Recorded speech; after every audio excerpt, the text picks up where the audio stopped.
Hello, नमस्कार साथियों। मैं राजा बीरबल आपका फिर से बीएस क्लासेस में हार्दिक स्वागत करता हूं। जो आपका ऑफलाइन टेस्ट हुआ था कल, उसका आज हम पेपर सॉल्यूशन करेंगे। तो साथ साथ यदि किसी ने वो पेपर नहीं दिया हो तो आप साथ साथ कमेंट बॉक्स में क्वेश्चन के आंसर देते जाना और फिर लास्ट में आपको कमेंट बॉक्स में बता देना कि मेरे इतने नंबर आए थे। चलते हैं क्वेश्चन 1 नंबर पर। क्वेश्चन कह रहा आपका कथन दे रखा है। सबसे पहले कथन क्या दे रखा है कि समतल दर्पण में बना प्रतिबिंब कैसा होता है? आभासी। तो आपने थ्योरी में पढ़ा था कि समतल दर्पण पर बना प्रतिबिंब कैसा होता है? आभासी, सीधा और कैसा होता है? वस्तु के बराबर। वस्तु के बराबर। इसका मतलब पहला ऑप्शन कथन आपका सही है कि समतल दर्पण पर बना प्रतिबिंब कैसा होता है? आभासी, सीधा और वस्तु के कैसा बनता है? बराबर। दूसरा कह रहा है कि परावर्तित किरणें वास्तव में एक बिंदु पर नहीं मिलती है। इसका मतलब वास्तव में जिस बिंदु पर मिलती हुई क्या होती है? प्रतीत होती है। मिलती हुई प्रतीत होती है। तो जिस बिंदु पर मिलती हुई प्रतीत होती है तो वहां पर प्रतिबिंब कैसा बनता है? आभासी। कैसा बनता है? आभासी। और जहां पर मिलती है और वहां पर प्रतिबिंब कैसा बनेगा? तो वास्तविक। कैसा बनेगा? वास्तविक।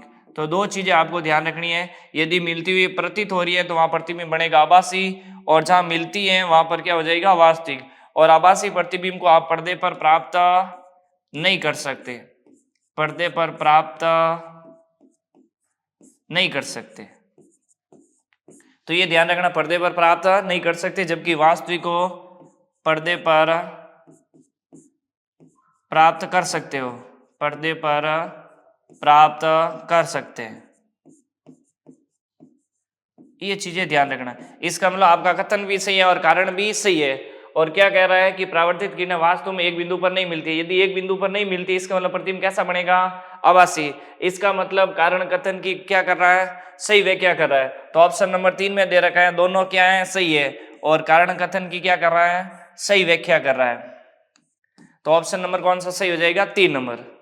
नेक्स्ट क्वेश्चन दे रखा है कि जब एक मोटे कांच के स्लैब या फिर सिल्ली को मुद्रित पदार्थ के ऊपर रखा जाता है। मुद्रित पदार्थ के कहाँ रखा जाता है? ऊपर रखा जाता है। तो मुद्रित पदार्थ दिखाई देते हैं और यह प्रकाश के कारण होता है। अब देखिएगा इधर, सबसे पहले आपका ऑप्शन दे रखा है उठा हुआ, दबा हुआ और दबा हुआ, उठा हुआ। इसका मतलब देखो, परावर्तन में तो ना तो कोई वस्तु ऊपर उठी हुई देखिए दिखाई देती है, ना ही दबी हुई। इसका मतलब जहां ऑप्शन परावर्तन दे रहा है तो वो ऑप्शन पहले ही क्या हो जाएगा? कैंसिल। दो ऑप्शन बचे हैं। अब देखो, अपवर्तन। अपवर्तन, इस क्वेश्चन में कुछ नहीं ध्यान रखना था आपको। परावर्तन में तो वस्तु सेम की, आपको परावर्तन का मतलब क्या होता है? यदि कोई वस्तु जिस रंग की है उस रंग की देखने के लिए वो कैसा होना चाहिए? परावर्तन। यानी परावर्तन का मतलब है कि वस्तु आपको दिख रही है, इसका मतलब प्रकाश का परावर्तन हो रहा है। तो परावर्तन का तो यहाँ उत्तर होगा नहीं। फिर आपके ऑप्शन बचे 1 नंबर और 3 नंबर। 1 नंबर में भी अपवर्तन और 3 में भी क्या दे रखा है? अपवर्तन। अब देखो, अपवर्तन में क्या होता है? किसी वस्तु का ऊपर उठा हुआ दिखाई देना। उठा हुआ दिखाई देना क्या होता है? अपवर्तन। अपने मूल स्थान से थोड़ा ऊपर या फिर विचलित हुआ दिखाई देना। तो कौन सा हो जाएगा? ऊपर उठा हुआ दिखाई देना, और साथ में क्या हो जाएगा? अपवर्तन। नेक्स्ट क्वेश्चन पर चलते हैं, 3 नंबर। साथ साथ में आप भी अपने कमेंट बॉक्स में उत्तर देते रहिएगा। क्वेश्चन कह रहा है 3 नंबर कथन, गर्मियों में सफेद रंग के वस्त्र पहनने की सलाह दी जाती है। कि गर्मियों में कैसे कपड़े पहनने चाहिए? सफेद कपड़े पहनने चाहिए। फिर दूसरा कह रहा है कि सफेद रंग सभी रंगों के प्रकाश को परावर्तित नहीं करता है। ध्यान रखना, परावर्तित करता है। परावर्तित करता है। तो सफेद रंग पूछ लें तो सभी रंगों को क्या करता है? परावर्तित। और काला रंग क्या करता है भाई? काला रंग, काला रंग सभी रंगों को अवशोषित करता है। सभी रंगों को अवशोषित करता है। तो ये ध्यान रखना कि काला रंग सभी रंगों को अवशोषित करता है और सफेद रंग सभी रंगों को क्या करता है? परावर्तित करता है। तो देखो, पहला कथन क्या हो जाएगा? सही, और कारण क्या है? गलत है। तो कौन से ऑप्शन में दे रखा है? 1 नंबर ऑप्शन दे रखा है, कथन सही है। तो क्वेश्चन ध्यान रखना, यदि यहाँ पर होता ऐसे कि सफेद रंग सभी रंगों के प्रकाश को परावर्तित करता है, तो कथन और कारण दोनों क्या होते हैं, सही होते हैं। और कारण कथन की क्या करता, सही व्याख्या करता है, क्योंकि गर्मी में सफेद रंग के वस्त्र पहनने की सलाह दी जाती है। चलते हैं नेक्स्ट क्वेश्चन की ओर। नेक्स्ट क्वेश्चन दे रखा है कि उत्तल लेंस द्वारा बना हुआ प्रतिबिंब किस प्रकार प्रभावित होगा यदि लेंस के केंद्रीय हिस्से के काले कागज में लपेट दिया जाए। कौन सा लेंस है, उत्तल लेंस। मान लो ये आपके पास उत्तल लेंस बना हुआ है और इसको इस वाले भाग को किस कर दे, हम काले भाग से रंग दे। किस रंग से, काले रंग के कागज पर लगा दिया जाए तो क्या होगा, देखो इधर यदि इसके ऊपर कागज के कोई आप पेपर लगा देते हो तो जो भी प्रतिबिंब की तीव्रता होगी वो क्या हो जाएगी, घट जाएगी। बाकी प्रतिबिंब तो वैसा का वैसा बनेगा, चाहे उल्टा है चाहे छोटा है बड़ा है, प्रतिबिंब वैसा ही वैसा बनेगा। लेकिन क्या हो जाएगा, जो भी आपका प्रतिबिंब बन रहा था उसकी तीव्रता क्या हो जाएगी, कम। तो कौन से ऑप्शन में दे रखा है कि प्रतिबिंब की तीव्रता कम हो जाएगी। पहला दे रखा है लेंस के शेष भाग द्वारा कोई प्रतिबिंब नहीं बनेगा, प्रतिबिंब बनेगा, प्रतिबिंब बनता है। तो ध्यान रखना, शेष भाग से प्रतिबिंब बनता है, प्रतिबिंब बनता है। सिर्फ इतना ही चेंज होगा कि तीव्रता कम होगी उसकी, जैसे पहले थोड़ा स्पष्ट बन रहा था अब थोड़ा कैसा बनने का, धुंधला, यानी थोड़ा क्या हो जाएगा, तीव्रता कम हो जाएगी उसकी।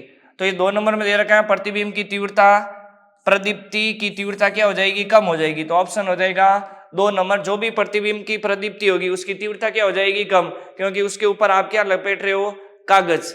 ये ध्यान रखना। नेक्स्ट चलते हैं क्वेश्चन। नेक्स्ट क्या कह रहा है, कथन एक है कि खतरे के सिग्नल का रंग कैसा होता है, लाल रंग का बनाया जाता है। किस रंग का बनाया जाता है, लाल रंग का। यदि आपको पूछ ले लाल के अलावा कौन सा सुझाव होगा, लाल के अलावा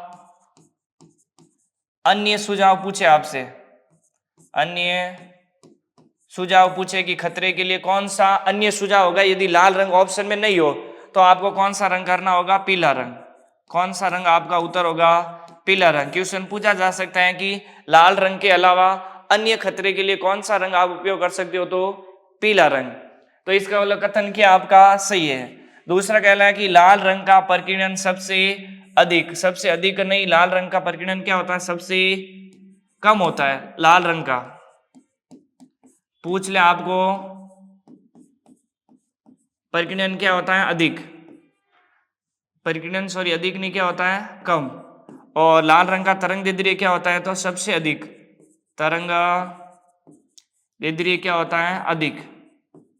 तो ये ध्यान रखना। और ये कोर में क्या दूरी करता है, अधिक दूरी तय करता है, कोर में अधिक दूरी तय करता है, अधिक दूरी तय करता है। तो ये ध्यान रखना कि लाल रंग का प्रकीर्णन क्या होता है, कम। और पूछ ले सबसे अधिक प्रकीर्णन किसका होता है, अधिक पूछ ले तो वो किसका हो जाएगा, आपके बैंगनी रंग का। किसका हो जाएगा, बैंगनी रंग का। ये ध्यान रखना। तो दूसरा कहना है लाल रंग का प्रकीर्णन सबसे अधिक नहीं, क्या होता है, सबसे कम होता है। इसका मतलब सिर्फ क्या हो जाएगा, कथन आपका सही है, कारण क्या है, गलत है। तो किसमें दे रखा है भाई, एक ए सही है, और परंतु आर क्या है, गलत है। तो नेक्स्ट क्वेश्चन, जब एक सीडी सूर्य के प्रकाश में देखी जाती है, सीडी आपने देखी होगी पुराने टाइम में, जो भी आपकी सीडी आती थी, अब तो मेमोरी कार्ड आ चुका है, तो जो भी आपकी सीडी आती थी जो सूर्य के प्रकाश में देखी जाती, तो इंद्रधनुष के समान उसके रंग क्या करते थे, दिखाई देते थे। तो इसकी व्याख्या की जा सकती है। तो सीडी का चमकना मैं किस में बताया था, विवर्तन में। सीडी का चमकना, सीडी का चमकना, सीडी का चमकना किस में उदाहरण बताया था आपको, विवर्तन में, विवर्तन में। अब देखो विवर्तन के कारण तो आपको क्या हो रहा है कि सीडी चमक रही है, लेकिन वो चमक आपके आंखों तक का किस द्वारा आ रही है, तो प्रकाश के परावर्तन द्वारा। किस घटना द्वारा, प्रकाश के परावर्तन द्वारा। कोई वस्तु आपको दिख रही है, इसका मतलब वो प्रकाश का क्या हो रहा है, रिप्लेस हो रहा है, यानी प्रकाश का क्या हो रहा है, परावर्तन हो रहा है। तो विवर्तन के साथ कौन सी घटना भी शामिल होगी, परावर्तन, क्योंकि वस्तु चमक रही है और चमक आपकी आंखों पर किस प्रकार पहुंचती है, तो परावर्तन के कारण। किसके कारण, परावर्तन के कारण। तो इनका ऑप्शन कौन सा हो जाएगा? परावर्तन और विवर्तन। और ध्यान रखना विवर्तन की घटना, विवर्तन की घटना इधर लिख देते हैं, विवर्तन प्रकाश में क्या होता है? कम।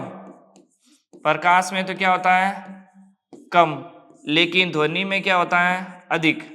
ध्वनि में अधिक होता है, ये ध्यान रखना। ध्वनि में क्या होता है? अधिक, क्योंकि प्रकाश के कण क्या होते हैं? छोटे छोटे, इस कारण इसका विवर्तन भी क्या होता है? कम। और ध्वनि के कण थोड़े क्या होते हैं? बड़े होते हैं, उसके कारण इसका विवर्तन भी क्या होता है? अधिक होता है। इसी घटना के विवर्तन के कारण ही आपको एक रूम से दूसरे रूम में आवाज पहुंच पाती है, लेकिन प्रकाश नहीं पहुंच पाता है। कौन सी घटना के कारण? तो विवर्तन के कारण। चलते हैं नेक्स्ट क्वेश्चन की ओर। नेक्स्ट क्वेश्चन कह रहा है एक छड़ी को जल में तिरछी स्थिति में डुबाया गया है। आप भी साथ साथ कमेंट में अपने आंसर देते रखना अपनी नोटबुक में कि मेरा पहला सही हुआ, दूसरा सही हुआ, तीसरा गलत या चौथा। ऐसे इस प्रकार आप लास्ट में आपका मूल्यांकन करके कमेंट बॉक्स में बताना कि कौन कितने नंबर आपके आए। तो देखो, एक सीढ़ी को जल में तिरछी स्थिति में डुबाया गया। यदि बगल से देखा जाए तो छड़ी छोटी और जल की सतह पर झुकी हुई प्रतीत होती है। तो आपको बताया गया है कि सिक्का ऊपर उठा हुआ दिखाई देना, पैर पेंसिल या किसी कोई भी पेन पेंसिल या पैर का पात्र में डालने पर जल के पात्र में उनका मुड़ा हुआ दिखाई देना, ये सारे किसकी घटना का उदाहरण है? तो अपवर्तन की घटना का उदाहरण है। इसमें क्या होती है? प्रकाश की किरण क्या हो जाती है? अपवर्तित हो जाती है। तो इसका मतलब पहला क्वेश्चन तो आपका सही है। जो भी कथन दे रखा, कथन एक क्या है? सही है कि जो भी छड़ी होगी वो जल में यदि डालोगे तो वो छड़ी क्या होगी? आपकी मुड़ी हुई दिखाई देगी। फिर आगे कह रहा कारण कि छड़ी से आने वाला प्रकाश जल अणुओं को परिकिणित नहीं करता है। क्या करता है? अपवर्तित करता है, अपवर्तित करता है। इस कारण वो मुड़ी हुई दिखाई देती है। तो परिकिणित होकर छड़ी की छोटी व झुकी हुई होने का आभास देती है। तो यदि परिकिणित के स्थान पर क्या आता? अपवर्तित आता, तो आपका कारण क्या होता? सही होता। तो कौन सा सही होएगा? सिर्फ कथन सही होगा। और किसमें दे रखा है? ए सही, परंतु क्या हो जाएगा? आर गलत। क्या हो जाएगा? ए सही परंतु आर गलत। तो अपवर्तन के कारण आपको पता होगा सूर्य का आभासी दिखाई देना, सूर्यास्त व सूर्योदय के समय, सूर्योदय के समय सूर्य का आभासी दिखाई देना, सूर्य का आभासी दिखाई देना। और पूछ ले आपको सूर्यास्त के समय कितने? सूर्यास्त के समय 2 मिनट पहले, 2 मिनट सूर्यास्त के समय 2 मिनट बाद तक सूर्यास्त का दिखाई देना, और सूर्योदय में 2 मिनट पहले, 2 मिनट पहले सूर्य उदय आपको दिखना। तो टोटल कितना मिनट हो जाएगा? 4 मिनट। कितना मिनट हो जाएगा? 4 मिनट हो जाएगा, ये ध्यान रखना। 2 मिनट जब सूर्यास्त है, इसका मतलब 2 मिनट बाद तक आपको सूर्यास्त दिखाई देगा, और सूर्य उदय 2 मिनट पहले तक आपको, जैसे ही सूर्य उदय हो रहा है उसे 2 मिनट पहले आपको सूर्य उदय होता हुआ दिखाई देगा। और टोटल समय पूछ ले तो कितना लेट होता है? 4 मिनट का समय। नेक्स्ट क्वेश्चन है कि दूरदृष्टि दोष। कौन सा दोष है भाई? दूरदृष्टि दोष। अब देखो दूरदृष्टि दोष में क्या होता है कि दूर की वस्तु तो आपको क्या दिखाई देती है? दूर की वस्तु, दूर की वस्तु, दूर की वस्तु तो आपको स्पष्ट दिखाई देती है, लेकिन इसकी दूरदृष्टि दोष में निकट की वस्तु, निकट की वस्तु क्या दिखाई देती है? अस्पष्ट, अस्पष्ट। तो ये ध्यान रखना कि दूरदृष्टि दोष नाम क्या पड़ा है? क्योंकि जो रेटिना से प्रतिबिंब कहाँ बनता है? पीछे, यानी रेटिना से दूर। तो दूरदृष्टि दोष में ध्यान रखना प्रतिबिंब कहाँ बनता है? रेटिना के पीछे, रेटिना के पीछे। इसके कारण इसका नाम पड़ा है दूरदृष्टि दोष। तो क्या कह रहा है? दूरदृष्टि दोष वाले व्यक्ति को, अब देखो इसके निवारण हेतु आपको पूछ लें तो कौन सा लेंस हो जाएगा? उत्तल लेंस, उत्तल लेंस। दूरदृष्टि दोष के लिए निवारण हेतु कौन सा लेंस उपयोग किया जाता है? तो ये ध्यान रखना आपका दूरदृष्टि दोष। तो क्या कह रहा है? दूरदृष्टि दोष वाले व्यक्ति के संबंध में निम्नलिखित में से कौन सा कथन एक सही नहीं है? आपको बताना है कि कौन सा कथन सही नहीं है। पहला कह रहा है कि व्यक्ति दूर के पिंडों को स्पष्टतः देख सकता है। अब देखो दूरदृष्टि दोष में स्पष्टतः देख सकता है, इसका मतलब पहला कथन सही है। लेंस का नाभ्यंतर अधिक होता है, ये भी क्या है, सही है। फिर कह रहा है निकट से पिंडों के प्रतिबिंब रेटिना के पीछे फोकस होते हैं, सही बात है। फिर देखो इस दोष के ठीक करने के लिए अवतल लेंस का प्रयोग किया जाता है। किसका किया जाता है, तो अवतल लेंस का प्रयोग किया जाता है। देखो मैंने बताया था आपको कि दूरदृष्टि दोष में प्रतिबिंब कहाँ बनता है, रेटिना के पीछे। तो ये लिखा तीसरा पॉइंट कि निकट से पिंडों का प्रतिबिंब रेटिना के कहाँ बनता है, पीछे फोकसित होता है, इसलिए इसका नाम पड़ा है दूरदृष्टि दोष। एक आपने पढ़ा होगा निकट दृष्टि दोष, निकट दृष्टि दोष। इसमें क्या होता है, प्रतिबिंब रेटिना के आगे बढ़ता है, रेटिना के आगे बढ़ता है, प्रतिबिंब कहाँ बढ़ता है, रेटिना के आगे बढ़ता है। और इसके निवारण हेतु कौन सा लेंस लिया जाता है, अवतल लेंस। कौन सा भाई, अवतल लेंस। तो ये चीज ध्यान रखनी है आपको कि दूरदृष्टि दोष में क्या क्या होता है। चलते हैं नेक्स्ट क्वेश्चन की ओर। नेक्स्ट क्वेश्चन कह रहा है कि निम्नलिखित कथनों पर विचार कीजिए। पहला दे रखा आपको कि प्रकाश के विवर्तन की तरंगदैर्ध्य, प्रकाश के विवर्तन की तरंगदैर्ध्य की तुलना में आकृति की बाधा क्या होती है, कम होती है। अभी मैंने बताया था कि विवर्तन, कौन सा, विवर्तन, तो इसके कणों का आकार क्या होता है, छोटा, कणों का आकार क्या होता है, छोटा, इसलिए इसमें विवर्तन क्या पाया जाता है, कम। क्या पाया जाता है, कम। यदि आपको प्रकाश के कणों का विवर्तन देखना है, प्रकाश के कणों का क्या देखना है, विवर्तन देखना है, तो विवर्तन यानी देखना हो तो उसके लिए आपको 10⁻⁻7 मीटर का क्या होना चाहिए, कणों का आकार या छेद का आकार कितना होना चाहिए, 10⁻⁻7 मीटर होना चाहिए, तब विवर्तन की घटना आप प्रकाश में देख सकते हो। यानी अवरोधक कणों का आकार, अवरोधक कणों का आकार, अवरोधक कणों का आकार, अवरोधक कणों का आकार यदि 10⁻⁻7 मीटर हो तभी आप प्रकाश में विवर्तन की घटना देख सकते हो, अन्यथा नहीं देख सकते। तो इसका मतलब पहला कथन क्या है, सही है। दूसरा कह रहा है प्रकाश का विवर्तन छिद्र के किनारों के चारों ओर मुड़ता है, सही है, क्योंकि विवर्तन क्या कहला, किनारों से मुड़ना। 3 नंबर कह रहा है प्रकीर्णन के कारण, यहां लिख देना कारण, प्रकीर्णन के कारण सूर्य उदय व सूर्यास्त के समय सूर्य का लाल दिखाई देना, सही है, क्योंकि क्या कह रहा है, प्रकीर्णन, प्रकीर्णन के कारण ही आकाश का नीला रंग दिखाई देता है, सूर्य का सूर्यास्त व सूर्योदय के समय लाल रंग का दिखाई देना। फिर यदि समुद्र का नीला रंग दिखाई देना, यह भी किसके कारण होता है, तो प्रकीर्णन के कारण होता है। फिर कह रहा है कि प्रकाश का समस्त समतल ध्रुवीकरण एक समतल में कंपन करता है, यह भी सही बात है। जब भी आपको कहें समतल ध्रुवीकरण तो उसमें प्रकाश कितने तल में एक गति करता है, एक तल में। यदि यही पूछ ले आपको अध्रुवीकरण प्रकाश, अध्रुवीकरण प्रकाश, तो ये सभी तलों में गति करता है, सभी तलों में कंपन, सभी तलों में कंपन करता है। क्या करता है भाई, सभी तलों में कंपन करता है। तो ये ध्यान रखना ध्रुवीकरण प्रकाश। अब एक आपने घटना पढ़ी होगी ध्रुवण, कौन सी घटना पढ़ी होगी आपने, ध्रुवण। एक घटना पढ़ी होगी आपने ध्रुवण, कौन सी घटना पढ़ी होगी आपने, ध्रुवण, यहां लिख देते हैं हम ध्रुवण। अब देखो ध्रुवण घटना क्या होती है कि अध्रुवित प्रकाश को ध्रुवित प्रकाश में एक पोलराइड के माध्यम से गुजारने पर, तो सुनना, अध्रुवित प्रकाश को पोलराइड के माध्यम से गुजारने पर ध्रुवित प्रकाश में चेंज करना क्या कहलाता है, आपका ध्रुवण कहलाता है। क्या कहलाता है, ध्रुवण। तो ये ध्यान रखना, आपको पूछ ले प्रकाश की कौन सी घटना जो कौन सी घटना जो ध्वनि और प्रकाश दोनों में नहीं पाई जाती है, तो वो कौन सी हो जाएगी, ध्रुवण।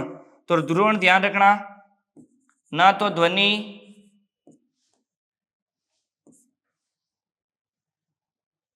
तो ध्रुवण की घटना ध्वनि व प्रकाश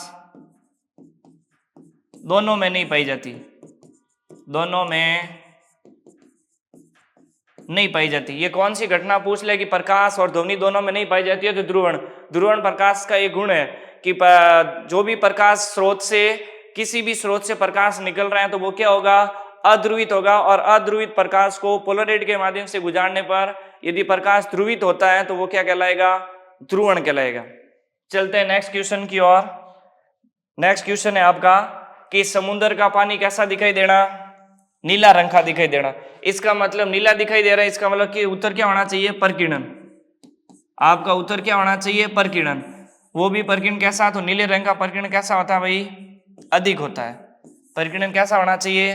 अधिक होना चाहिए। तो पहला ऑप्शन कह रहा है कि समुद्र जल द्वारा नीले आसमान की परछाई का बनना, ये नहीं होगा। दूसरा पढ़ते हैं, जल के अणुओं द्वारा नीले रंग को छोड़कर अन्य रंगों का क्या करना? अवशोषण करना। तो ये क्या होगा? आपका सही होगा। तो मैंने क्या कहा था कि यदि कोई वस्तु जिस रंग की आपको दिख रही है, जैसे कोई वस्तु लाल रंग की है, या फिर जैसे कोई वस्तु किस रंग की है भाई? लाल रंग की है। यदि वो वस्तु आपको लाल रंग की दिख रही है तो इसका मतलब है, यदि कोई वस्तु किस रंग की है? लाल रंग की वस्तु है, तो वस्तु लाल रंग की दिख रही है, इसका मतलब लाल रंग का वो क्या कर रही है? प्रावर्तन। लाल रंग का प्रावर्तन कर रही है, परावर्तन कर रही है, और अन्य सभी पर रंगों का क्या कर रही है? आपकी ओर अवशोषण कर रही है। जैसे सूर्य का लाल दिखाई देना, तो उसका ऊपर प्रकीर्णन यदि ऑप्शन में नहीं हो तो आपको क्या करना पड़ेगा कि सूर्य द्वारा जो भी प्रकाश किरणें होती हैं तो लाल रंग के अलावा अन्य सभी प्रकाश रंगों को क्या करना? अवशोषण करना। तो अन्य सभी रंगों को अवशोषण कर देगी और लाल रंग का क्या होगा? परावर्तन। तो आपको सूर्यास्त और सूर्य उदय के समय कैसा दिखाई देता है? लाल रंग। तो कि कोई भी वस्तु जिस रंग की आपको दिखाई दे रही है उसी रंग का तो हमारी आंखों की ओर क्या हो रहा है? परावर्तन हो रहा है। लेकिन जो भी शेष रंग हो रहे हैं वो उसका क्या कर लेती हैं? ऑब्जॉर्व, यानी क्या कर लेती हैं? अवशोषण कर लेती है। तो आपका उत्तर हो जाएगी जल के अणुओं द्वारा नीले रंग को छोड़कर अन्य सभी रंगों का अवशोषण करना, वो क्या कहलाता है आपका? इस कारण आपको रंग कैसा दिखाई देता है? समुद्र का नीला दिखाई दे रहा है। और दूसरे ये भी होता है कि नीले रंग का प्रकीर्णन क्या होता है? अधिक, यानी प्रकीर्णन के कारण भी समुद्र का रंग कैसा दिखाई देता है? नीला दिखाई देता है। नेक्स्ट चलते हैं हम क्वेश्चन के निम्नलिखित कथनों पर क्या करें? विचार। तो आपका पेपर का पैटर्न उसी प्रकार बनाया गया जैसे कि अभी नवीनतम एलडीसी में राजस्थान की वैकेंसी में वो कथन वाले क्वेश्चन पूछे जा रहे हैं। तो क्वेश्चन कह रहा है निम्नलिखित कथनों पर विचार कीजिए। क्या कीजिए? विचार कीजिए कि साफ आसमान दृश्य प्रकाश के नीले तरंगदैर्ध्य के अल्प प्रकीर्णन के कारण नीला दिखाई देता है। कैसा कह रहा है भाई? अल्प प्रकीर्णन। लेकिन नीला दिखाई देने का कारण क्या होता है? अधिक प्रकीर्णन के कारण। किसके कारण? अधिक प्रकीर्णन के कारण आपका रंग कैसा दिखाई देता है? नीला। तो पहला ऑप्शन क्या हो जाएगा? गलत। पहला ऑप्शन क्या हो जाएगा? गलत। फिर दूसरा ऑप्शन आपसे कह रहा है कि वायुमंडल में प्रकाश का लाल भाग नीले प्रकाश की अपेक्षा अधिक नहीं होता। क्या होता है? कम प्रकीर्णित होता है। तभी तो आकाश नीला दिखाई देता है। लाल भाग नीले प्रकाश की तुलना में क्या होता है? कम प्रकीर्णित होता है। तो ये भी क्या हो जाएगा? गलत। तीसरा कह रहा है वायुमंडल की अनुपस्थिति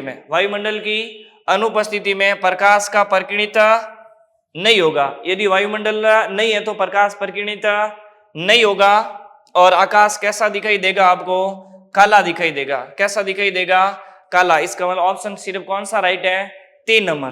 तो आपके कौन से में दिख रहा है? 1 नंबर ऑप्शन दे रखा है कि केवल सही पूछ रहा है तो ये लगाओ, यदि गलत पूछ रहा है तो 1 और 2 गलत है। आपको क्या पूछ रहा है? केवल 3 सही है। चलते हैं नेक्स्ट क्वेश्चन की ओर। Question number 12।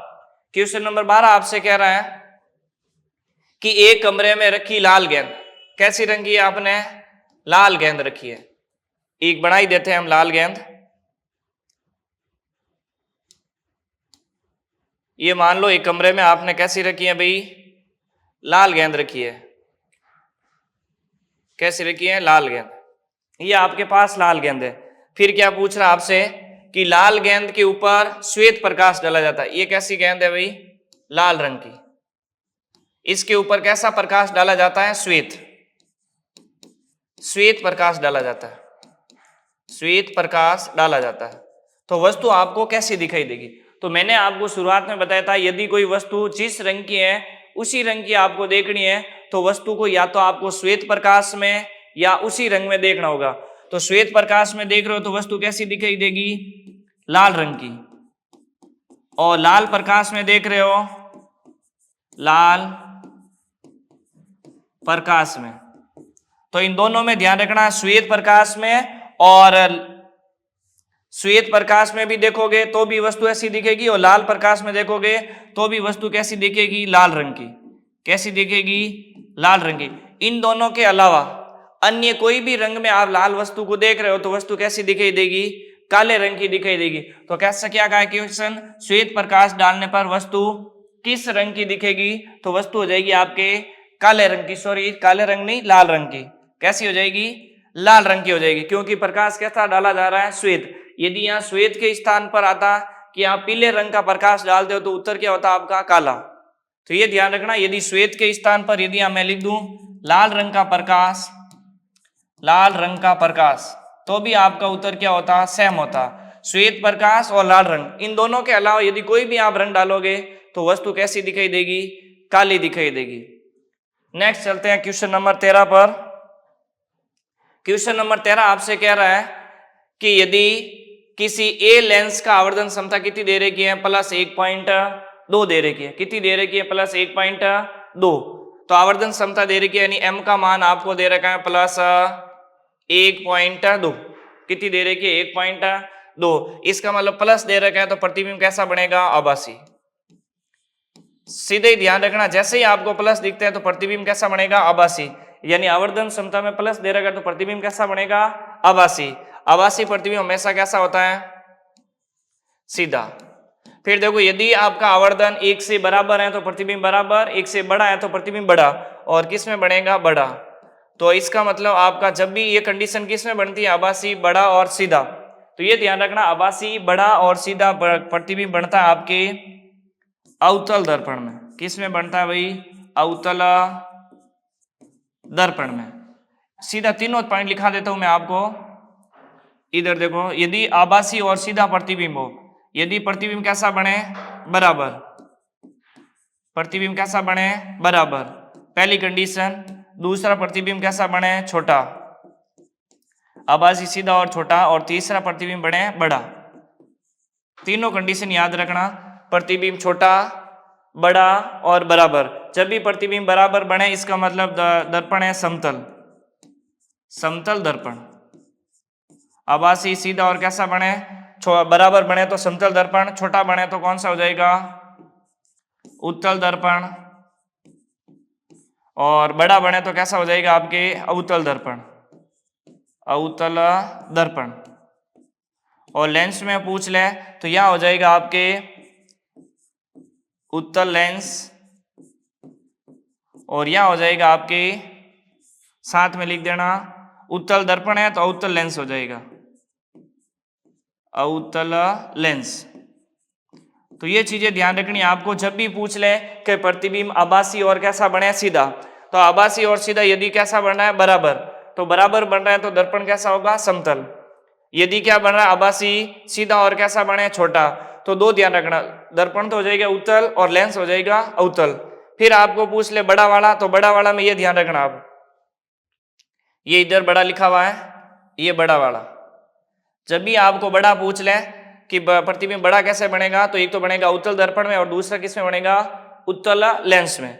तो अब आपका क्वेश्चन क्या कह रहा है, देखिएगा, क्वेश्चन कह रहा है कि यदि ए क्या है, लेंस का आवर्धन क्षमता ये दे रखी है, इसका मतलब 1.2 दे रखा है, इसका मतलब क्या है, बड़ा है। बड़ा है तो देखो इधर 1.2 दे रखा है और बड़ा बनेगा, इसका मतलब कौन सा है, लेंस पूछे तो उत्तल लेंस। तो पहला कह रहा है कि ए क्या है, उत्तल लेंस है, इसका मतलब पहला आपका सही है कि ए क्या है, उत्तल लेंस है। इसका मतलब उत्तल लेंस नहीं होगा। अब देखो उत्तल लेंस है तो ए प्रकाश किरणों को एक स्थान पर क्या करता है, एकत्रित करता है, ये भी सही है। ये क्या भाई, सही है, क्योंकि उत्तल लेंस प्रकाश किरणों को एक स्थान पर एकत्रित करता है, इसलिए इस लेंस को क्या कहते हैं, अभिसरित, अभिसरित लेंस भी कहते हैं, ध्यान रखना। तो इसका 2 नंबर 3 नंबर क्या हो जाएगा, सही। यानी ए प्रकाश किरणों को एक स्थान पर एकत्रित करता है, इसलिए इसे क्या कहते हैं, अभिनेत्र लेंस कहते हैं। फिर कह रहा है कि ए की फोकस दूरी ऋणात्मक, उत्तल लेंस दे रखा है, इसकी फोकस दूरी क्या होती है, धनात्मक होती है। तो कथन 1 और 3 क्या है, सही है। तो ऑप्शन नंबर हो जाएगा 1 नंबर, जिसमें 1 व 3 क्या है, सही है। नेक्स्ट चलते हैं क्वेश्चन की ओर। नेक्स्ट क्वेश्चन कह रहा है आपको सही सुमेलित कीजिए। क्या कीजिए, सही सुमेलित। कांच का दे रखा है, पहला क्या दे रखा है, कांच। क्या दे रखा है? कांच। कांच का अपवर्तनांक होता है आपके 1.50 या फिर 1.51 लिखा हुआ है तो 1.51 लिख सकते हो, सही है भाई 1.50। लेकिन यदि ऑप्शन में आपके 1.51 हो तो ये भी होता है, क्योंकि 1.50 होता है बेंजीन का। किसका होता है भाई? बेंजीन का। वो आपके ऑप्शन में नहीं दे रखा है। तो दूसरा हो जाएगा आपके कांच के बाद क्या दे रखा है? पानी। पानी का अपवर्तनांक होता है 1.31। कितना होता है? सॉरी 1.33। और उसी के स्थान पर यदि आपको बर्फ का पूछ लें तो उसका होता है 1.31। फिर दे रखा आपको ग्लिसरीन। ग्लिसरीन ग्लिसरीन का कितना होता है? तो 1.47। कितना होता है? 1.47। यदि आपको पूछ ले वायु, किसका पूछ ले? वायु का अपवर्तनांक पूछ ले तो उसका होता है 1.0003। कितना होता है? 1.0003। और निर्वात का पूछ ले, निर्वात का कितना होता है? 1। निर्वात का कितना होता है? 1। तो ये ध्यान रखना। और केरोसिन का पूछ ले आपको, किसका पूछ ले? केरोसिन का पूछ ले तो उसका होता है 1.44। आपको अल्कोहल का पूछ ले,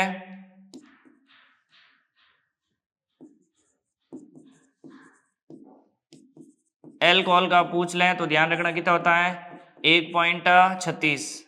यदि आपको पूछ ले तारपीन तेल का, तारपीन तेल का तो उसका कितना होता है? 1.47। अब देख लो कौन कौन से ऑप्शन में दे रखे हैं आपको। सबसे पहले दे रखा है कांच, तो कांच का कितना हो जाएगा? 1.50। फिर देखा पानी, पानी का कितना हो जाएगा? 1.33। फिर दे रखा है ग्लिसरीन, तो ग्लिसरीन का कितना हो जाएगा? 1.47। किसका दे रखा है? कार्बन डाइसल्फाइड, तो उसका कितना होता है? 1.64। तो ये ध्यान रखना 1.64। जो 1.50 आपको दे रखा है ये किसका? कांच का। ये 1.50 आपको एनसीईआरटी का डाटा। किसका डाटा भाई? एनसीईआरटी का। यह देखा एनसीईआरटी में लिखा हुआ है कि कांच का कितना होता है? 1.50 होता है। इसलिए आपको सिर्फ अभी तक क्या याद रखना है? कांच याद रखना भाई, ठीक है। आगे चलते हैं। तो इसका ऑप्शन कौन सा हो जाएगा? देखो 1 में 2, 1 में 2 सब में आ रहा है। बी में 3, बी में 3, इन 2 में आ रहा है। फिर सी में क्या आ रहा है? 4, तो सी में 4 ये रहा और डी में 1 ही नहीं। ऑप्शन नंबर कौन सा हो जाएगा? 2 नंबर। ऑप्शन कौन सा हो जाएगा? 2 नंबर। नेक्स्ट चलते हैं क्वेश्चन कि उत्तल दर्पण। अब देखो कौन सा दर्पण दे रखा है? उत्तल। ये बना दिया हमने उत्तल दर्पण, जो कि परिभाषा होती है कि जो परावर्तित सतह कैसी हो? उभरी हो। ये बना दिया, यहाँ होता है P। अब देखो यदि कोई प्रकाश किरण मुख्य अक्ष के क्या है? समांतर। मुख्य अक्ष के समांतर, तो परावर्तन के पश्चात वो क्या होती है? फैलती है। तो ये पीछे क्या होगी? मिलती हुई है, प्रतीत होती है। मिलती हुई क्या होती है? प्रतीत। और जिस बिंदु पर मिलती हुई प्रतीत होती है उसे क्या कहते हैं? फोकस बिंदु F। क्या कहते हैं? फोकस बिंदु F कहते हैं। तो ये तो कह रहा है आपको कि उत्तल दर्पण के मुख्य अक्ष के समांतर, किसके समांतर? मुख्य अक्ष के समांतर प्रकाश पुंज होगा F पर अभिसरित। अभिसरित नहीं होता। अभिसरित का मतलब होता है कि जहां पर आपको मिलती है, लेकिन यह क्या कह रहा है? F पर अभिसरित होती क्या हो रही है? प्रतीत हो रही है। देखो मिलती हुई पीछे प्रतीत हो रही है कि नहीं हो रही है? तो ये ध्यान रखना, अभिसरित होती हुई क्या हो रही है? प्रतीत हो रही है। अपसरित होगा नहीं, क्योंकि ये मिलती हुई क्या हो रही है? प्रतीत हो रही है। और किस बिंदु पर? तो F पर। चलते हैं नेक्स्ट क्वेश्चन पर। क्वेश्चन नेक्स्ट है कि एक प्रतिबिंब का आवर्धन कितना दे रखा? 1.5। क्वेश्चन आराम से पढ़ना, क्या दे रखा? 1.5। इसका मतलब आपको m का मान दे रखा है प्लस 1.5। फिर क्या कह रहा है? गोलीय दर्पण से वस्तु की दूरी कितनी है? 30 सेंटीमीटर। गोलीय दर्पण से वस्तु की दूरी यानी यू कितनी दे रखी है आपको? 30 सेंटीमीटर। तो प्रतिबिंब कहाँ बनेगा? अब देखो क्या दे रखा? दर्पण दे रखा। m बराबर क्या होता है? m बराबर -v अपॉन u। m का मान आपको दे रखा 1.5, v का मान आपको ज्ञात करना है। और u हमेशा क्या होता है भाई? माइनस होता है। u क्या होता है? माइनस। और माइनस कितना दे रखा आपको? 30। क्या दे रखा? 30। तो पॉइंट हटाओ तो नीचे कितना आ जाएगा? 0। 1 0 से 1 0, माइनस से माइनस कैंसिल, तो 15 × 3 कितना हो जाएगा? 45। इसका मतलब v का मान कितना आएगा? 45 आएगा। कितना आएगा? 45। अब देखो ऑप्शन में ये भी रहा और ये भी रहा। क्वेश्चन क्या कह रहा है? गोलीय दर्पण और क्या बनता है? 1.5 प्रतिबिंब। तो देखिएगा इधर क्वेश्चन कह रहा है एक प्रतिबिंब का आवर्धन कितना दे रखा? 1.5। अब देखो इससे आपको पता चलना है कि प्रतिबिंब बनेगा कैसे। प्लस कितना दे रखा 1.5, इसका मतलब प्रतिबिंब बनेगा आभासी। कैसा बनेगा? आभासी। फिर कैसा बनेगा? सीधा। और एक से बड़ा है तो कैसा बन जाएगा? बड़ा बनेगा। अब आपको पता है कि दर्पण का है तो ये किस में दर्पण में बनता है? अवतल दर्पण में। कहाँ बनता है? अवतल दर्पण में।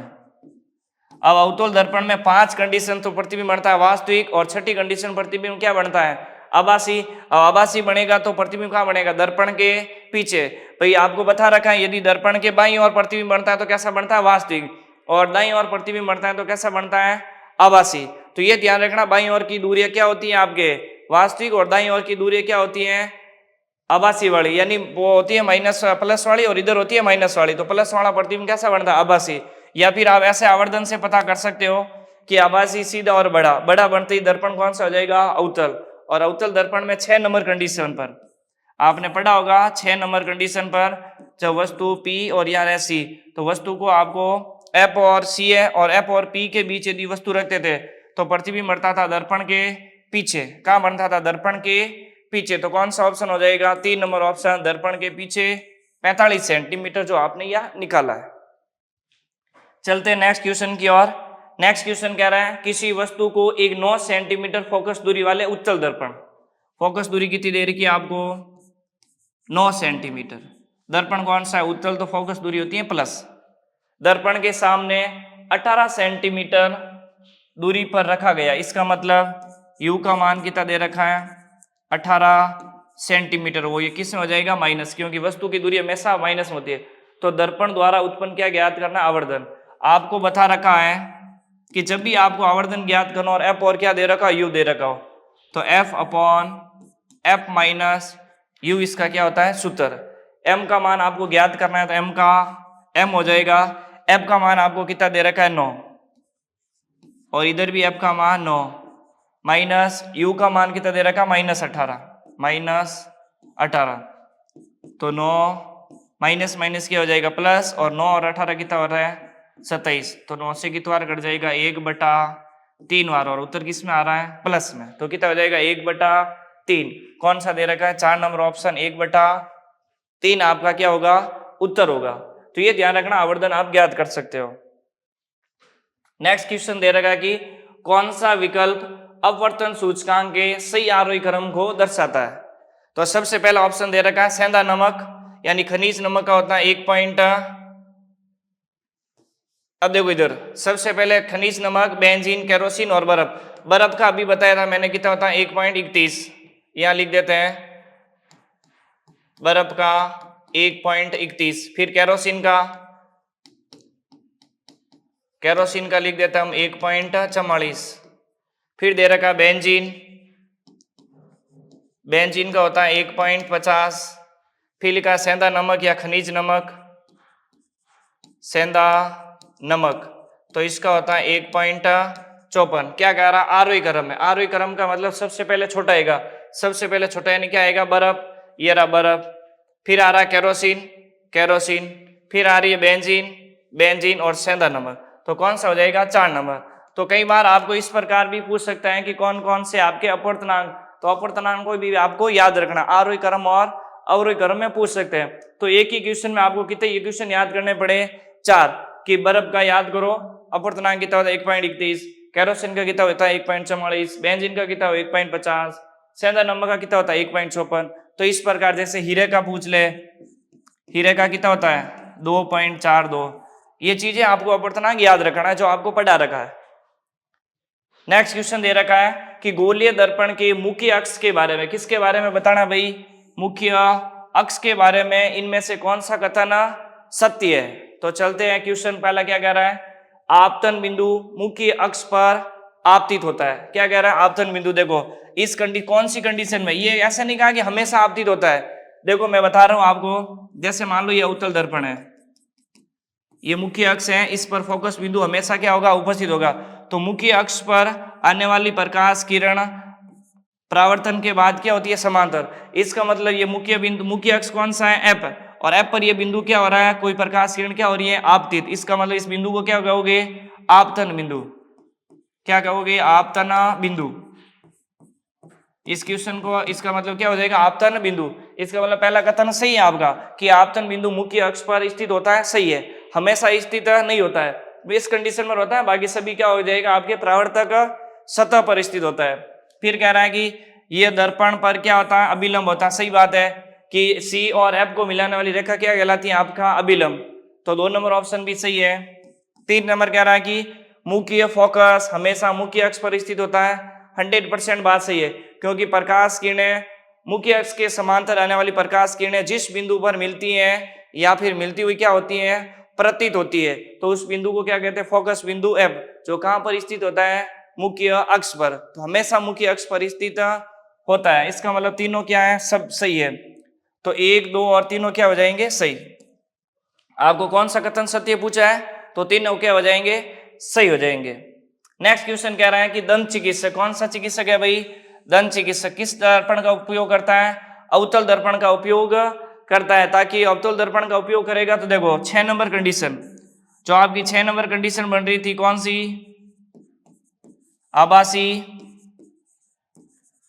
सीधा और वस्तु से क्या बनता है, बड़ा। आभासी, सीधा और वस्तु से बड़ा, तो ये तिवाड़ी कंडीशन वो उपयोग करता है। तो कौन से ऑप्शन में दिख रहा है आपको, आभासी, सीधा और बड़ा। तो आभासी और बड़ा प्रतिबिंब देखने के लिए दंत चिकित्सक होता है, जो किसका उपयोग करता है, आपके अवतल दर्पण का उपयोग। किसका उपयोग करता है, तो अवतल दर्पण का उपयोग। नेक्स्ट चलते हैं, यदि 2 दर्पणों के बीच कितने डिग्री का कोण हो कि निर्गत किरण आपतित किरण के क्या हो, समांतर हो। तो देखो इधर अभी बढ़ाते हैं हम, ये मान लो एक दर्पण दे रखा आपको,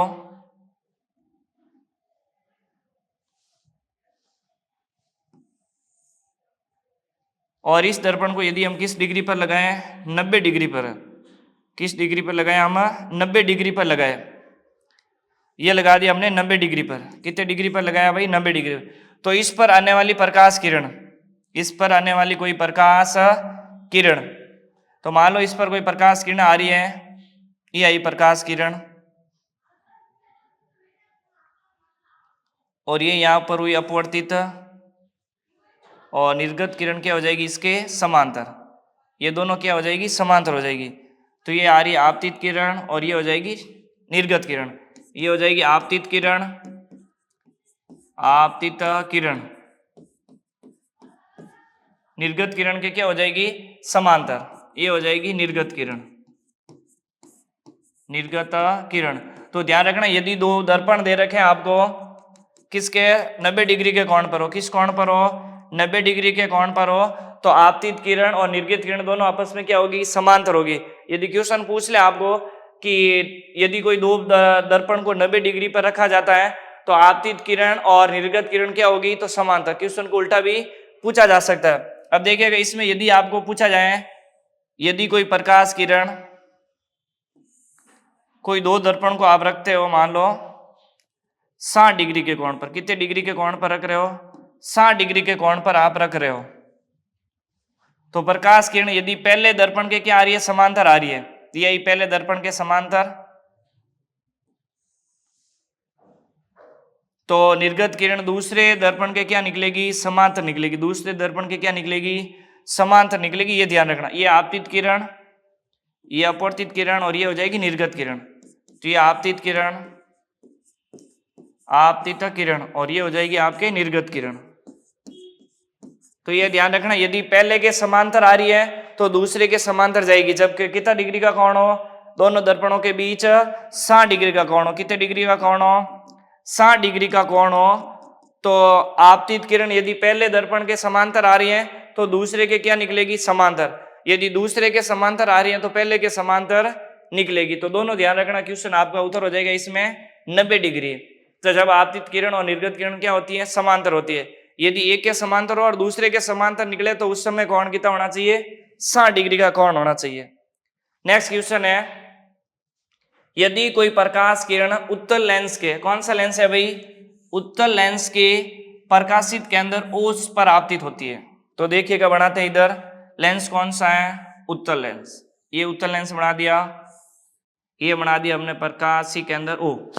ये कह रही है क्वेश्चन कह रहा है आपसे कि ओ से आपतित हो रही है।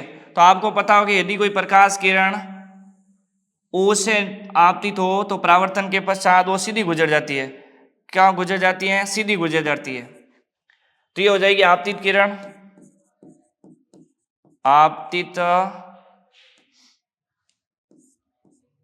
आपतित किरण।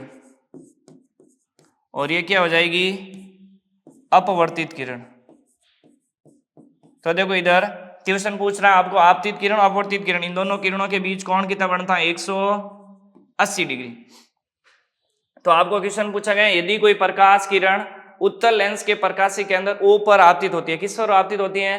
O पर आपतित होती हो तो आपतित किरण और अपवर्तित किरण के मध्य क्या पूछा है?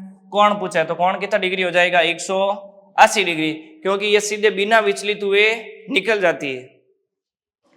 नेक्स्ट क्वेश्चन कह रहा है, एक्स कथन कह रहा है कि मैक्स प्लांक के अनुसार प्रकाश क्या होता है? छोटे छोटे बंडल या पैकेट्स के रूप में चलता है या फिर पैकेट्स के रूप में होता है। तो ध्यान रखना क्वेश्चन पूछा जा सकता है कि प्रकाश किसके अनुसार छोटे छोटे पैकेट्स या बंडल के रूप में बहता है, तो वो किसके हो जाएगा? मैक्स प्लांक के अनुसार। यानी आपका कथन क्या है? सही है। दूसरा कथन कह रहा है वही कि आइंस्टीन ने इन पैकेट्स को क्या कहा है? फोटोन। क्या कहा भाई? फोटोन। और फोटोन सिद्धांत किसने दिया था? तो आइंस्टीन। क्वेश्चन कैसे बन सकता है? सिंगल लाइन में बनेगा कि आइंस्टीन ने जो प्रकाश के छोटे छोटे पैकेट्स है उनको क्या कहा था? तो फोटोन कहा था। क्या कहा था? फोटोन। इसका मतलब कथन 1 और कथन 2 क्या है? दोनों सही है। तो ऑप्शन नंबर 1 क्या हो जाएगा आपका? सही। एक्स और वाई दोनों क्या है? सही है। तो क्वेश्चन क्या कह रहा है? एक बार सुनना वापस भाई। क्वेश्चन आपको कह रहा है कि यदि किसी वस्तु को अवतल दर्पण के ठीक कहाँ रखा जाता है? ध्रुव पर रखा जाता है। कहाँ रखा जाता है? ठीक ध्रुव पर रखा जाता है। तो ये ध्यान रखना, ये एनसीईआरटी 2010 में जो बुक चल रही थी उस बुक में लिखा हुआ है कि यदि किस पर लिखा जाए? ठीक ध्रुव पर रखा जाए तो वस्तु का प्रतिबिंब कहाँ बनेगा? तो प्रतिबिंब बनेगा आपके दर्पण के पीछे। कहाँ बनेगा? दर्पण के पीछे। और बनेगा कहाँ? तो ध्रुव पर ही बनेगा। कहाँ बनेगा? ध्रुव पर ही बनेगा। और कैसा बनेगा? तो ध्यान रखना, आभासी, सीधा और बराबर। तो ये क्वेश्चन नया क्वेश्चन है, तो आपको ध्यान रखना आभासी, सीधा और कैसा बनेगा? बराबर।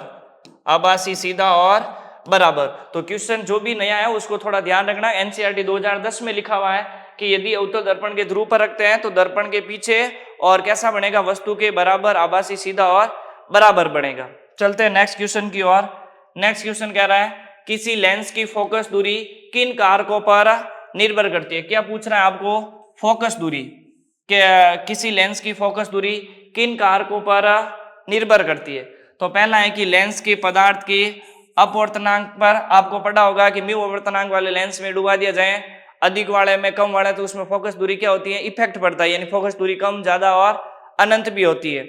तो ये पता होगा। इसका मतलब पहला क्या है? सही है कि लेंस के पदार्थ के अपवर्तनांक पर भी निर्भर करती है। लेंस के करती है, दर्पण के अपवर्तनांक पर निर्भर नहीं करती है। यदि आपको बता देते हैं म्यू अपवर्तनांक वाले लेंस को, म्यू अपवर्तनांक वाले लेंस को यदि आप अधिक अपवर्तनांक वाले ध्रुव में डुबो रहे हो, अधिक अपवर्तनांक वाले ध्रुव में डुबो रहे हो, एक हो जाएगा बराबर और एक हो जाएगा कम। यदि कम अपवर्तनांक वाले ध्रुव में डुबो रहे हो तो इसकी फोकस दूरी क्या होगी? बढ़ेगी। फोकस दूरी बढ़ेगी और समता क्या होगी? घटेगी। समता क्या होगी? घटेगी। तो ये ध्यान रखना, समता घटेगी। समता क्या होगी? घटेगी। फोकस दूरी बढ़ेगी और समता क्या होगी? घटेगी। यदि बराबर अपवर्तनांक वाले ध्रुव में डूबोगे तो इसकी फोकस दूरी क्या हो जाएगी? अनंत। फोकस दूरी क्या हो जाएगी? अनंत। और एक समतल कांच की भांति क्या करेगा? कार्य। यदि अधिक ध्रुव में डूबोगे तो प्रकृति चेंज हो जाएगी, प्रकृति बदल जाएगी। उत्तल का अवतल और अवतल का उत्तल हो जाएगा। तो क्वेश्चन पूछा जा सकता है किस प्रकार के ध्रुव में डूबने पर लेंस की प्रकृति बदल जाती है? तो अधिक अपवर्तनांक वाले ध्रुव में डूबने पर उसकी प्रकृति क्या हो जाती है? चेंज हो जाती है। इसका मतलब पहला ऑप्शन क्या है? सही है। फिर कह रहा है कि लेंस के दोनों वक्र पृष्ठों की वक्रता त्रिज्या R1 और R2 पर भी निर्भर करता है। कैसे? देखो इधर बताते हैं आपको। जैसे मान लो मैंने ये बनाया दो गोले, एक ये बनाया दूसरा ये बनाया, तो इन दोनों से आपकी R1 और R2 तो क्या होगी, अलग अलग होगी और इनकी फोकस दूरी क्या आएगी, अलग आएगी। यदि मैंने आपको इतना बड़ा बनाया तो पहला गोला और दूसरा गोला इतना बड़ा बनाया, तो इनकी अलग अलग त्रिज्या है, तो इनकी फोकस दूरी क्या होगी, अलग। तो ये कह रहा है लेंस के दोनों, ये बीच वाला लेंस और ये भी बीच वाला उत्तल लेंस है, तो लेंस के दोनों वक्र पृष्ठों की वक्रता त्रिज्या R1 और R2 पर भी क्या करता है, निर्भर करता है। दूसरा कथन भी आपका क्या है, सही है।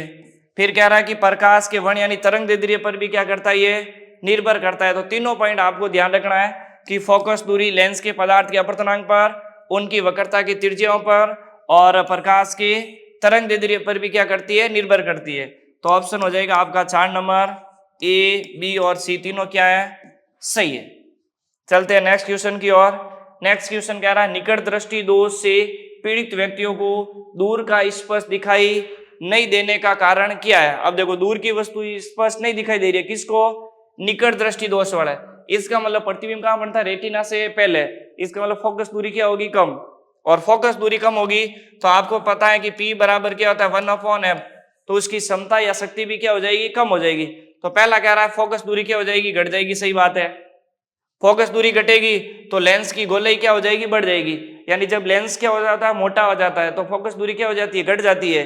और फोकस दूरी घट रही है तो क्षमता क्या होगी, बढ़ेगी। तो ये कह रहा है कि क्षमता क्या हो जाएगी, बढ़ जाएगी।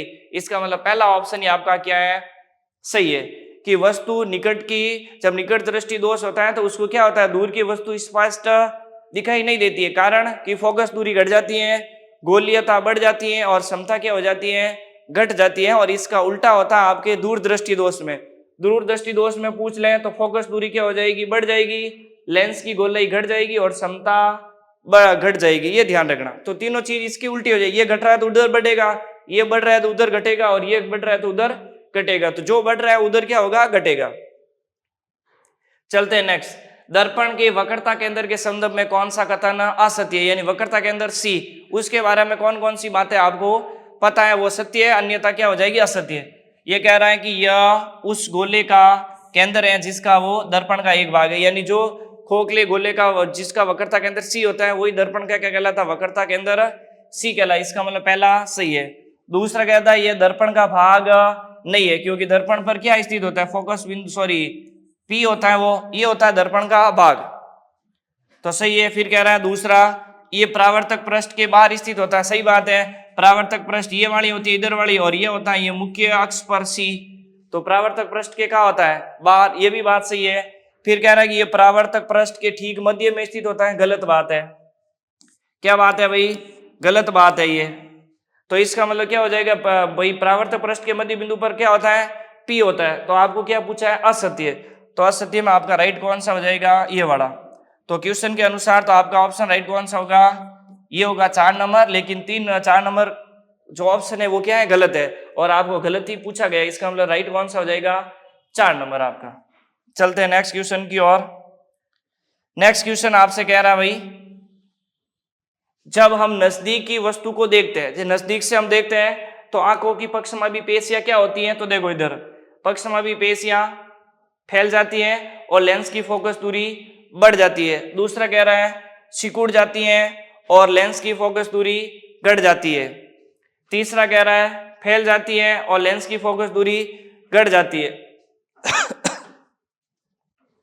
तो देखिएगा क्या कह रहा है क्वेश्चन, कि जब हम नजदीक की वस्तु को देखते हैं, नजदीक की वस्तु को देखते हैं तो आंख की पक्षमापी पेशियां क्या होगी भाई, सिकुड़ जाएगी। क्या हो जाएगी, सिकुड़ जाती हैं और लेंस की फोकस दूरी क्या हो जाती है, घट जाती है। तो ये जब ये सिकुड़ेगी तो क्या होगी, लेंस की फोकस दूरी घट जाती है, ये ध्यान रखना आपको।